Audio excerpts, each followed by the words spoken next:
Hi friends, welcome back to my channel.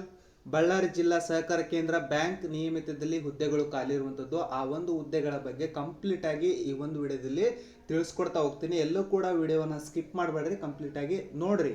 ಇನ್ನೂ ಕೂಡ ಯಾರೆಲ್ಲ ಸಬ್ಸ್ಕ್ರೈಬ್ ಆಗಿಲ್ಲ ಆದಷ್ಟು ಬೇಗ ಸಬ್ಸ್ಕ್ರೈಬ್ ಆಗ್ರಿ. ಹಾಗೆ ಲೈಕ್ ಬಟನ್ ಕಾಣಿಸ್ತಿರುತ್ತೆ, ಲೈಕ್ ಮಾಡಿರಿ. ಲೈಕ್ ಮಾಡಿದ್ರಾ? ಬನ್ನಿ ಈಗ ಒಂದೊಂದಾಗಿ ನೋಡ್ತಾ ಹೋಗೋಣ. ಬಳ್ಳಾರಿ ಜಿಲ್ಲೆ ಸಹಕಾರ ಕೇಂದ್ರ ಬ್ಯಾಂಕ್ ನಿಯಮಿತ ಹೊಸಪೇಟೆಯಲ್ಲಿ ಈಗ ಹುದ್ದೆಗಳು ಖಾಲಿ ಇರುವಂಥದ್ದು. ಈ ಒಂದು ನೋಟಿಫಿಕೇಶನ್ ಅನ್ನ 1/6/2026 ರಿಲೀಸ್ ಮಾಡಿದ್ದಾರೆ. ಈ ಒಂದು ಹುದ್ದೆಗಳಿಗೆ ಆನ್ಲೈನ್ ಮುಖಾಂತರ ನೀವು ಅಪ್ಲಿಕೇಶನ್ ಅನ್ನು ಸಬ್ಮಿಟ್ ಮಾಡಬೇಕಾಗಿರುತ್ತೆ. ಆಫ್ಲೈನ್ಗೆ ಅವಕಾಶ ಇರೋದಿಲ್ಲ. ಒಟ್ಟು 82 ಹುದ್ದೆಗಳು ಇಲ್ಲಿ ಖಾಲಿ ಇರುವಂಥದ್ದನ್ನು ನಾವು ಇಲ್ಲಿ ಗಮನಿಸಬಹುದು. ವ್ಯವಸ್ಥಾಪಕರು ಅಥವಾ ಪ್ರಥಮ ದರ್ಜೆ ಸಹಾಯಕರಿಗೆ 22 ಹುದ್ದೆಗಳು ಖಾಲಿ ಇರುವಂಥದ್ದು. ಈ ಒಂದು ಹುದ್ದೆಗೆ ಸ್ಯಾಲ್ರಿ ಎಷ್ಟಿದೆಪ್ಪ ಅಂತಂದ್ರೆ 44,425 ರೂಪಾಯಿವರೆಗೆ ಪ್ರತಿ ತಿಂಗಳು ಬೇಸಿಕ್ ಪೇ ಸ್ಯಾಲರಿಯನ್ನು ನೀಡ್ತಾ ಹೋಗ್ತಾರೆ. ಇದರ ಜೊತೆಗೆ TA, DA, HRA ಸೇರಿಕೊಂಡು 48,000 ಪ್ಲಸ್ ಸ್ಯಾಲರಿ ಅವರಿಗೆ ಪ್ರತಿ ತಿಂಗಳು ನೀಡ್ತಾ ಹೋಗ್ತಾರೆ. ಅದಾದ ನಂತರ 22 ಹುದ್ದೆಗಳಲ್ಲಿ 18 ಹುದ್ದೆಗಳನ್ನು ಹೈದರಾಬಾದ್ ಕರ್ನಾಟಕದವರಿಗೆ ಅವರು ಮೀಸಲಿರಿಸಿದ್ದಾರೆ.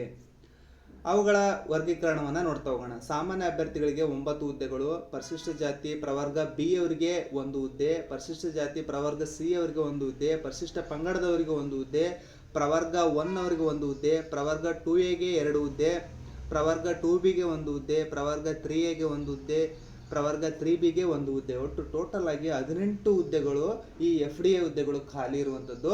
ಅದರಲ್ಲಿ 18 ಹುದ್ದೆಗಳು ಹೈದರಾಬಾದ್ ಕರ್ನಾಟಕದವರಿಗೆ ಮೀಸಲಿರುವಂಥದ್ದು. ಇನ್ನು ಮಿಕ್ಕಿದಂತಹ ಹುದ್ದೆಗಳು ನಾನ್ ಹೈದರಾಬಾದ್ ಕರ್ನಾಟಕದವರಿಗೆ ಮೀಸಲಿರುವಂಥದ್ದು. ನೋಡ್ತಾ ಇರ್ಬೋದು, 4 ಹುದ್ದೆಗಳು ನಾನ್ ಹೈದರಾಬಾದ್ ಕರ್ನಾಟಕದವರಿಗೆ ಮೀಸಲಿರುವಂಥದ್ದು. ಅದು ಸಾಮಾನ್ಯ ಅಭ್ಯರ್ಥಿಗಳಿಗೆ 2 ಹುದ್ದೆ, ಪರಿಶಿಷ್ಟ ಜಾತಿ ಪ್ರವರ್ಗ A ಅವರಿಗೆ 1 ಹುದ್ದೆ, ಪರಿಶಿಷ್ಟ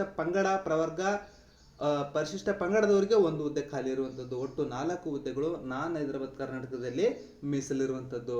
ನೆಕ್ಸ್ಟ್ SDA ಅಂದ್ರೆ ದ್ವಿತೀಯ ದರ್ಜೆ ಸಹಾಯಕರು ಅಂತಂದೇಳಿ 28 ಹುದ್ದೆಗಳು ಇಲ್ಲಿ ಖಾಲಿ ಇರುವಂಥದ್ದು.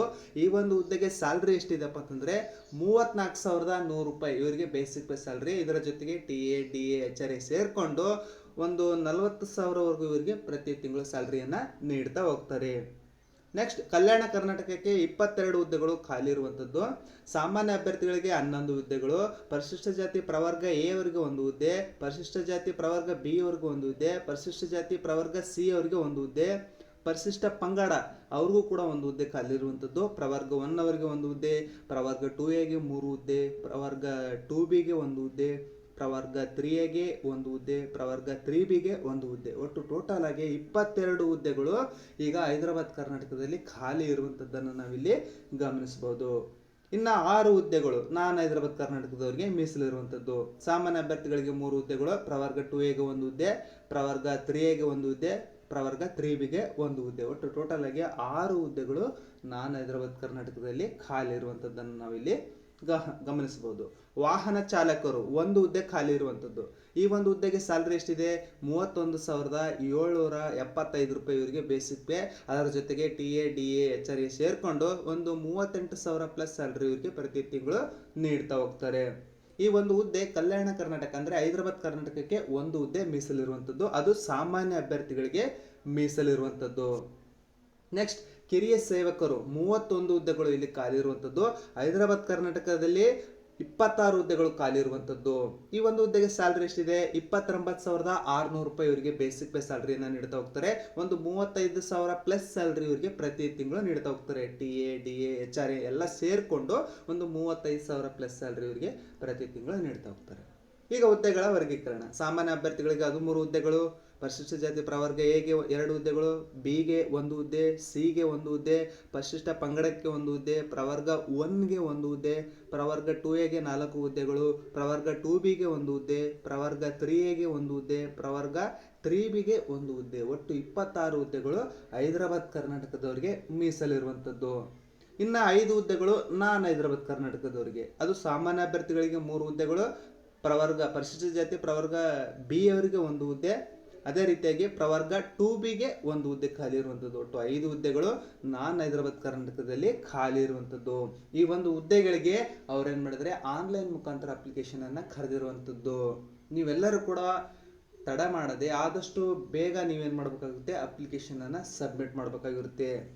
ಒಂದು ವೇಳೆ ಈ ಒಂದು ನೋಟಿಫಿಕೇಶನ್ ಅನ್ನ ಬಿಫೋರ್ ಅವ್ರೇನ್ ಮಾಡಿದ್ರು ರಿಲೀಸ್ ಮಾಡಿದ್ರು, ಆ ಒಂದು ಅಪ್ಲಿಕೇಶನನ್ನು ಕೆಲವೊಂದಷ್ಟು ಅಭ್ಯರ್ಥಿಗಳು ಅಪ್ಲಿಕೇಶನನ್ನು ಸಬ್ಮಿಟ್ ಮಾಡಿದ್ರಿ. ಅದಾದ ನಂತರ ಇಂಟರ್ನಲ್ ರಿಸರ್ವೇಷನ್ ಇರೋದ್ರಿಂದ ಅವ್ರೇನು ಮಾಡಿದರು, ಪೋಸ್ಟ್ಪೋನ್ ಮಾಡಿದರು. ಈಗೇನು ಮಾಡಿದ್ದಾರೆ, ಯಾರೆಲ್ಲ ಅಪ್ಲಿಕೇಶನ್ ಹಾಕಿ ಪೇಮೆಂಟನ್ನು ಕಟ್ಟಿದಿರಿ ಅಂತಹ ಅಭ್ಯರ್ಥಿಗಳೇನು ಮಾಡಬೇಕು, ಪೇಮೆಂಟ್ ರಿಸಿಪ್ಟ್ ನಂಬರ್ ಎಲ್ಲ ಎಂಟ್ರಿ ಮಾಡಿ ನೀವೇನು ಮಾಡಬೇಕಾಗುತ್ತೆ, ಸಬ್ಮಿಟ್ ಮಾಡಬೇಕಾಗುತ್ತೆ, ರೀಸಬ್ಮಿಟ್ ಮಾಡಬೇಕು. ಅದನ್ನು ಮಾಡಿದರೆ ಮಾತ್ರ ನಿಮ್ಮ ಪೇಮೆಂಟ್ ಮಾತ್ರ ಮತ್ತೆ ಕಟ್ಟೋ ಅವಶ್ಯಕತೆ ಇರಲ್ಲ. ಒಂದು ಸಲ ಪೇ ಮಾಡಿದಿರಲ್ವಾ, ಆ ಒಂದು ರಿಸಿಪ್ಟ್ ನಂಬರ್ ಅದೆಲ್ಲ ಇಲ್ಲಿ ಆ್ಯಡ್ ಮಾಡಿದರೆ ನೀವು ಮತ್ತೊಮ್ಮೆ ಪೇಮೆಂಟನ್ನು ಕಟ್ಟೋ ಆಗಿಲ್ಲ. ಅದನ್ನು ನೋಡಿಕೊಂಡು ನೀವೇನು ಮಾಡಬೇಕಾಗುತ್ತೆ, ಅಪ್ಲಿಕೇಶನನ್ನು ಸಬ್ಮಿಟ್ ಮಾಡಬೇಕಾಗುತ್ತೆ. ಇದನ್ನು ನೋಡಿಕೊಂಡು ನೀವೇನು ಮಾಡಬೇಕಾಗುತ್ತೆ, ಆನ್ಲೈನ್ ಮುಖಾಂತರ ಅಪ್ಲಿಕೇಶನನ್ನು ಸಬ್ಮಿಟ್ ಮಾಡಬೇಕಾಗುತ್ತೆ. ಕೆಲವೊಂದಷ್ಟು ಈಗ ಆಲ್ರೆಡಿ ಅಪ್ಲಿಕೇಶನ್ ಪ್ರೀವಿಯಸ್ ಸಬ್ಮಿಟ್ ಮಾಡಿದ್ರಿ, ಅದರಲ್ಲಿ ಏನಾದರೂ ಮಿಸ್ಟೇಕ್ಸ್ಗಳು ಇದ್ದರೆ ಈ ಒಂದು ಅಪ್ಲಿಕೇಶನಲ್ಲಿ ನೀವೇನು ಮಾಡಬೇಕಾಗುತ್ತೆ, ಚೇಂಜಸನ್ನು ಮಾಡಿಕೊಂಡು ಆ ಒಂದು ರಿಸಿಪ್ಟ್ ನಂಬರ್ ಎಂಟ್ರಿ ಮಾಡಿ, ಡೇಟ್ ಎಲ್ಲ ಎಂಟ್ರಿ ಮಾಡಿದ ಮೇಲೆ ನಿಮ್ಮ ಅಪ್ಲಿಕೇಶನನ್ನು ರೀಸಬ್ಮಿಟ್ ಮಾಡಬೇಕಾಗುತ್ತೆ. ಮಾಡಿದ ಮೇಲೆ ಇಲ್ಲಿ ಈ ಒಂದು ಹುದ್ದೆಗೆ ಕ್ವಾಲಿಫಿಕೇಷನನ್ನು ನೋಡ್ತಾ ಹೋಗೋಣ. ಈಗ FDAಗೆ ಮಿನಿಮಮ್ಮು ನೀವು ಡಿಗ್ರಿಯನ್ನು ಕಂಪ್ಲೀಟ್ ಮಾಡ್ಕೊಂಡೇ ಇರಬೇಕು. ಅದರ ಜೊತೆಗೆ ಕನ್ನಡ ಓದಲು ಮತ್ತು ಬರೆಯಲು, ಅದರ ಜೊತೆಗೆ ಕಂಪ್ಯೂಟರ್ ನಾಲೆಡ್ಜ್ ಇರಬೇಕು. ಇಷ್ಟು ತಿಳ್ಕೊಳ್ರಿ. FDAಗೆ ಡಿಗ್ರಿ ಆಗಿರಬೇಕು, ಕಂಪ್ಯೂಟರ್ ನಾಲೆಡ್ಜ್ ಇರಬೇಕು, ಕನ್ನಡ ಮತ್ತು ಇಂಗ್ಲೀಷ್ ಓದೋದಕ್ಕೆ ಬರೆಯೋದಕ್ಕೆ ಬರ್ತಾ ಇರಬೇಕು. ಇಷ್ಟು ಸಾಕು ನಿಮಗೆ. ದ್ವಿತೀಯ ದರ್ಜೆ ಸಹಾಯಕರು ಇದಕ್ಕೂ ಕೂಡ ಸೇಮು, ನಿಮಗೆ PUCಯನ್ನು ಕಂಪ್ಲೀಟ್ ಮಾಡ್ಕೊಂಡಿರ್ಬೇಕು ಅಥವಾ ತತ್ಸಮಾನ ವಿದ್ಯಾರ್ಹತೆಯನ್ನು ಕಂಪ್ಲೀಟ್ ಮಾಡ್ಕೊಂಡಿರ್ಬೇಕು, ಕಂಪ್ಯೂಟರ್ ನಾಲೆಡ್ಜ್ ಇರಬೇಕು, ಕನ್ನಡ ಓದೋದಕ್ಕೆ ಬರೆಯೋದಕ್ಕೆ ಬರ್ತಾ ಇರಬೇಕು. ನೆಕ್ಸ್ಟ್ ವಾಹನ ಚಾಲಕರು SSLCಯನ್ನು ಕಂಪ್ಲೀಟ್ ಮಾಡ್ಕೊಂಡಿರ್ಬೇಕು, ಕನ್ನಡ ಒಂದು ಭಾಷೆಯಾಗಿ ಓದಿರಬೇಕು, ಕಾನೂನುಬದ್ಧ ಡ್ರೈವಿಂಗ್ ಲೈಸೆನ್ಸನ್ನು ನೀವು ಹೊಂದಿರಬೇಕು. ಅಂಥವ್ರು ಮಾತ್ರ ಅಪ್ಲಿಕೇಶನನ್ನು ಸಬ್ಮಿಟ್ ಮಾಡ್ಬೋದು. ಈ ಒಂದು ಕಿರಿಯ ಸೇವಕರ ಹುದ್ದೆಗೆ SSLCಯನ್ನು ಕಂಪ್ಲೀಟ್ ಮಾಡ್ಕೊಂಡಿರ್ಬೇಕು, ಕನ್ನಡ ಒಂದು ಭಾಷೆಯಾಗಿ ನೀವು ಓದಿರಬೇಕು. ಅಷ್ಟು ಮಾಡಿದರೆ ಸಾಕು, ಈ ಕಿರಿಯ ಸೇವಕರ ಹುದ್ದೆಗಳಿಗೆ ಅರ್ಜಿಯನ್ನು ಸಲ್ಲಿಸಬಹುದು. ಈಗ 371J ಮತ್ತು ಹೈದರಾಬಾದ್ ಕರ್ನಾಟಕ ಗ್ರಾಮೀಣ ಮಾಧ್ಯಮ, ಕನ್ನಡ ಮಾಧ್ಯಮ, ಫಿಸಿಕಲ್ ಹ್ಯಾಂಡಿಕ್ಯಾಪ್ಡ್ ಏನಾದ್ರು ಇದ್ದರೆ ಆ ಒಂದು ಮೀಸಲಾತಿ ಅನ್ವಯ ನೀವೇನು ಮಾಡಬೇಕಾಗುತ್ತೆ, ಅಪ್ಲಿಕೇಶನನ್ನು ಸಬ್ಮಿಟ್ ಮಾಡಬೇಕಾಗಿರುತ್ತೆ. ಈ ಒಂದು ಹುದ್ದೆಗೆ ಏಜ್ ಎಷ್ಟಿರ್ಬೇಕಪ್ಪ, ಮಿನಿಮಮ್ 18 ವರ್ಷ ಕಂಪ್ಲೀಟ್ ಆಗಿರಬೇಕು, ಮ್ಯಾಕ್ಸಿಮಮ್ 40 ವರ್ಷ. ಕೆಲವೊಂದಷ್ಟು ಕ್ಯಾಸ್ಟ್ಗಳಿಗೆ ಅವ್ರೇನು ಮಾಡಿದ್ದಾರೆ, ರಿಸರ್ವೇಷನನ್ನು ಕೊಟ್ಟಿರುವಂಥದ್ದು. ಪರಿಶಿಷ್ಟ ಜಾತಿಗಳಾಗಿದ್ದರೆ 40 ವರ್ಷ, ಇತರ ಹಿಂದುಳಿದ ಅಭ್ಯರ್ಥಿಗಳಾಗಿದ್ದರೆ ಅಂದರೆ 2A 2B 3A 3B ಆಗಿದ್ದರೆ 38 ವರ್ಷ, ಮತ್ತು ಸಾಮಾನ್ಯ ಅಭ್ಯರ್ಥಿಗಳಾಗಿದ್ದರೆ 35 ವರ್ಷ ಒಳಗಿರುವಂತಹ ಎಲ್ಲ ಅಭ್ಯರ್ಥಿಗಳು ಅಪ್ಲಿಕೇಶನನ್ನು ಸಬ್ಮಿಟ್ ಮಾಡ್ಬೋದು. ಇಲ್ಲಿ ಕೆಲವೊಂದಷ್ಟು ಅಭ್ಯರ್ಥಿಗಳಿಗೆ ಅವ್ರೇನು ಮಾಡಿದ್ದಾರೆ, ಏಜ್ ರಿಲ್ಯಾಕ್ಸೇಷನನ್ನು ಕೊಟ್ಟಿದ್ದಾರೆ. ಯಾರಿಗೆ, ಮಾಜಿ ಸೈನಿಕರಿಗೆ ಮತ್ತು ಅಂಗವಿಕಲ ಅಭ್ಯರ್ಥಿಗಳಿಗೆ, ಅವರೆಲ್ಲರಿಗೂ ಕೂಡ ಅವ್ರೇನು ಮಾಡಿದ್ದಾರೆ, ಏಜ್ ರಿಲ್ಯಾಕ್ಸೇಷನನ್ನು ಅವರು ಮಾಡಿರುವಂಥದ್ದನ್ನು ನಾವಿಲ್ಲಿ ಗಮನಿಸಬಹುದು. ಅರ್ಜಿ ಶುಲ್ಕ ಬಂದು 1000 ರೂಪೀಸು. ಸಾಮಾನ್ಯ ಅಭ್ಯರ್ಥಿಗಳು ಇತರೆ 2A 2B 3A 3B $1000 plus gate way ಶುಲ್ಕ ಇರುತ್ತೆ. ಅದನ್ನು ಕಟ್ಟಿಬಿಟ್ಟು ನೀವೇನು ಮಾಡಬೇಕಾಗುತ್ತೆ, ಸಬ್ಮಿಟ್ ಮಾಡಬೇಕಾಗಿರುತ್ತೆ. ಈಗ ಆಲ್ರೆಡಿ ಪ್ರೀವಿಯಸ್ ಒಂದು 2 ಮಂತ್ ಬ್ಯಾಕ್ಸ್ ಯಾರೆಲ್ಲ ಅಪ್ಲಿಕೇಶನನ್ನು ಸಬ್ಮಿಟ್ ಮಾಡಿದ್ರಿ ಅವ್ರು ಮತ್ತೊಮ್ಮೆ ಅಮೌಂಟನ್ನು ಕಟ್ಟೋ ಅವಶ್ಯಕತೆ ಇಲ್ಲ. ಅದರ ರಿಸಿಪ್ಟ್ ನಂಬರ್ ಎಲ್ಲ ಎಂಟ್ರಿ ಮಾಡಿಬಿಟ್ರೆ ಸಾಕು, ಅಪ್ಲಿಕೇಶನ್ ಸಬ್ಮಿಟ್ ಆಗಿಬಿಡುತ್ತೆ. ಈ ಒಂದು ಹುದ್ದೆಗೆ ಅಪ್ಲಿಕೇಶನ್ ಹಾಕೋದಕ್ಕೆ ಪ್ರಾರಂಭದ ದಿನಾಂಕ ಬಂದು 1/6/2026 ಪ್ರಾರಂಭದ ದಿನಾಂಕ ಆಗಿರುತ್ತೆ. ಅದೇ ರೀತಿಯಾಗಿ ಕೊನೆಯ ದಿನಾಂಕ ಬಂದು 30/6/2026 ಕೊನೆಯ ದಿನಾಂಕ ಆಗಿರುತ್ತೆ. ಆದಷ್ಟು ಮುಂಚಿತವಾಗಲೇ ಅಪ್ಲಿಕೇಶನನ್ನು ಸಬ್ಮಿಟ್ ಮಾಡಿಬಿಡ್ರಿ. ಒಂದು ಅಪ್ಲಿಕೇಶನ್ ಪ್ರಿಂಟನ್ನು ನಿಮ್ಮ ಇಮೇಲ್ಗೆ ಹಾಕೊಂಡು ಇಟ್ಕೊಂಡು ಬಿಡ್ರಿ.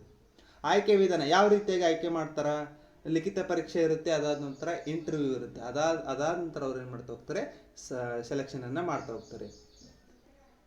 ಇವರು 1:5 ಅಂದರೆ ಒಂದು ಹುದ್ದೆಗೆ 5 ಅಭ್ಯರ್ಥಿಗಳನ್ನು ಅವ್ರೇನು ಮಾಡ್ತಾ ಹೋಗ್ತಾರೆ, ಸಂದರ್ಶನಕ್ಕೆ ಕರಿತಾ ಹೋಗ್ತಾರೆ. ಸಂದರ್ಶನದಲ್ಲಿ ಯಾರು ಚೆನ್ನಾಗಿ ಪರ್ಫಾರ್ಮೆನ್ಸನ್ನು ಮಾಡ್ತೀರಿ ಅಂಥವ್ರನ್ನು ಅವ್ರೇನು ಮಾಡ್ತಾ ಹೋಗ್ತಾರೆ, ಆಯ್ಕೆಯನ್ನು ಮಾಡ್ತಾ ಹೋಗ್ತಾರೆ. ಇಲ್ಲಿ ಸಿಲೆಬಸ್ಸನ್ನು ಕೊಟ್ಟಿದ್ದಾರೆ. ಈ ಒಂದು PDF ಅನ್ನು ಈ ವಿಡಿಯೋ ಡಿಸ್ಕ್ರಿಪ್ಷನ್ ಬಾಕ್ಸ್ನಲ್ಲಿ ಕೊಟ್ಟಿರ್ತೀನಿ. ಎಲ್ಲರೂ ಕೂಡ ಟೆಲಿಗ್ರಾಮ್ ಚಾನಲ್ ಲಿಂಕ್ ಕೊಟ್ಟಿರ್ತೀನಿ, ಅದನ್ನು ಜಾಯ್ನ್ ಆಗಿರಿ. ಅಲ್ಲಿ ಒಂದು ಈ PDF ಕೊಟ್ಟಿರ್ತೀನಿ, PDF ನೋಡ್ಕೊಳ್ರಿ, ಓದ್ಕೊಳ್ರಿ. ಅದಾದ ನಂತರ ಅಪ್ಲಿಕೇಶನ್ ಹಾಕೋದಕ್ಕೆ ಶುರು ಮಾಡಿರಿ. ಆದಷ್ಟು ಬೇಗ ಎಲ್ಲರೂ ಕೂಡ ಅಪ್ಲಿಕೇಶನನ್ನು ಸಬ್ಮಿಟ್ ಮಾಡಿಬಿಡ್ರಿ. ಆಮೇಲೆ ಲಾಸ್ಟಲ್ಲಿ ಸರ್ವರ್ ಬ್ಯುಸಿ ಆಗುವಂತಹ ಸಾಧ್ಯತೆ ತುಂಬ ಇರುತ್ತೆ. ಆದಷ್ಟು ಮುಂಚಿತವಾಗಲೇ ಅಪ್ಲಿಕೇಶನನ್ನು ಸಬ್ಮಿಟ್ ಮಾಡಿರಿ. ಒಳ್ಳೊಳ್ಳೆ ಪುಸ್ತಕಗಳನ್ನು ಪರ್ಚೇಸ್ ಮಾಡಿಕೊಂಡು ಓದೋದಕ್ಕೆ ಇವಾಗಲಿಂದಲೇ ಶುರು ಮಾಡಿರಿ. ಎಲ್ಲರಿಗೂ ಕೂಡ all the best, good luck.